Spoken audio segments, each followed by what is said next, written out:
So, I watched the newest episode of Star Trek Discovery, Context is for Kings, and I can honestly say it is not terrible. I would say it's better actually than the premiere and the second episode. Um, it had more moments that felt like Star Trek than the other two have had so far, but there's still just something so glossy and action movie-ish about it, and there's a lot of aspects to it that I think are just kind of shoehorned in to remind us that it's in the Star Trek universe. Um, all in all, though, it did feel a little bit more reminiscent of previous Star Trek episodes. For example, two very clear ones kind of sprang to mind. It really reminded me of Pegasus in Star Trek The Next Generation and of State of Flux in Star Trek Voyager. Both of those episodes, there were mysterious disasters aboard a ship in which a bunch of crewmen died horrifically because of experimentation with new technology. And then just a little bit of Hollow Pursuits in there from TNG, with Lorca kind of reminding me a little bit of Captain Maxwell. The only difference is what I think Maxwell pulled off that Lorca doesn't, is he comes off as someone who's a genuinely broken man who ideologically thinks he's doing the right thing.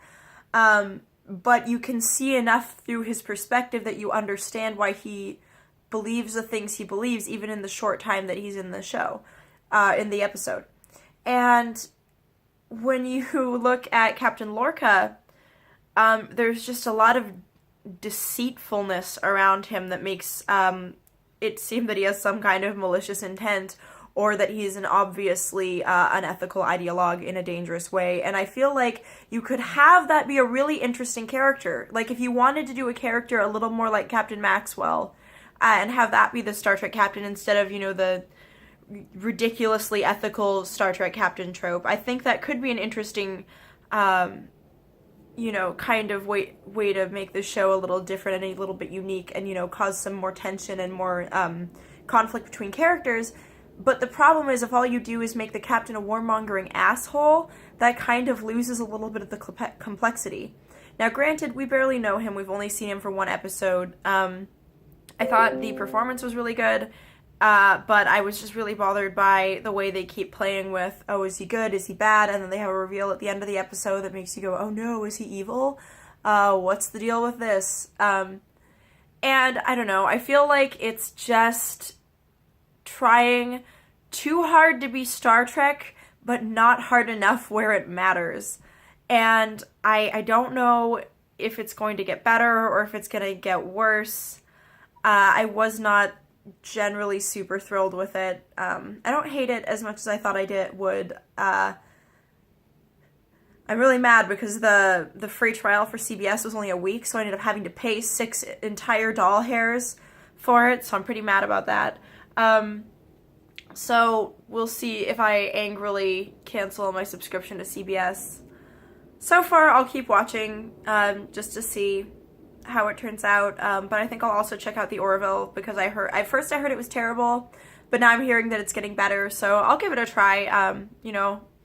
I don't think sci-fi shows are mutually exclusive. I can like lots of them, and hopefully I get to like both of these. Like, the thing that bugs me about this Star Trek episode is that there is the makings of a good Star Trek episode in it. There's the makings of a good Star Trek show. There are all these little bits and pieces that if they pulled them together a little bit better, I think they could make a really competent show. And I think part of it would be just setting it in the fucking future. None of this prequel bullshit. Just stand on your own. You don't have to have an existing Star Trek lore to base this off of. Just fucking make a new series set in the fucking future. It's okay. If you want to explore cool new technology, fucking do that. Stop making it this thing where you want to explore all these cool new things and these neat new themes, but you can't because you have to stick to already established lore. Like, first of all, if you're not going to stick to it properly anyway, Klingon redesign, then, what's the point? Why even bother if you're not going to make it really consistent within that time frame? Because now the show feels trapped. And that's exactly what I was worried about, is it feels trapped, and I think that's going to be what hurts it ultimately, because I think it had the makings of being a good show. And it bums me out because the acting is pretty good. The writing is just the writing needs work. The writing needs a lot of work. I don't really understand how they pace some of these scenes. And the way it's written makes it just very, very awkward, the way it's read by a lot of the characters. And I don't think it's the actor's faults, really. I think that, you know, it's hard to make some of these lines sound like a normal human would say them. Although there's one, like, unfair criticism I keep seeing is people keep going, oh, what Michael Burnham did is illogical. She's not very Vulcan. She's not a Vulcan. She grew up on Vulcan, but she's a human being and has had 7 full years to reassert her humanity and clearly has done so. I think she's kind of like the follow-through of the 7 of 9 character in a lot of ways, although not as well written. In that she's someone who's gone from, you know, suppressing her humanity to fully realizing her humanity, and that's why she is so flawed. I think she's getting a lot more shit than she should as a character thus far, and I feel like if the setting of the show were a little different, if the writing were a little bit better, if they paced it more like Star Trek and less like an action movie, I think that it could be really good. There were definitely some scenes and some moments that did feel a little bit more Star Trek-y to me, like when they were boarding the other ship, and when Michael was crawling down the Jeffries tube to get away from whatever that thing was, which of course ended up in Captain Lorca's fucking room of death, where there was also a Gorn skeleton for some reason, which bothers me because I thought Kirk was the first person to ever encounter one, but okay, whatever. Like, I hope they fucking elaborate on that later, or it's just a really bad Easter egg. He also had a tribble, which is confusing, because, you know, we all know what happens in The Trouble with Tribbles. Tribbles are troublesome. So why does he have a tribble? Yeah. There's just all of these little things that, like, I can tell they're trying to make these references, and it just irks me because they're doing it wrong. And, like, there better be an interesting, like, in-show explanation, or I'm gonna be so annoyed. So that's my views on this. Context is for Kings was an okay episode.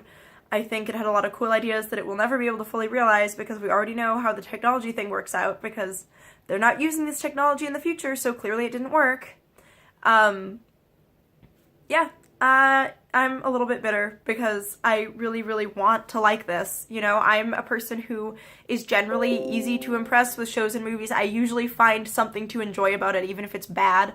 Like, for example, I enjoyed Suicide Squad. I saw it on an airplane. It entertained me on the flight. It was a terrible movie. It was just awful.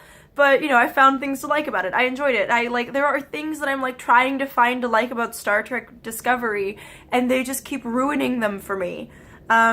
So we'll see what next week's episode holds. I'm not super optimistic, but oh well. So that's everything I have for this. Vita Zane, bitches.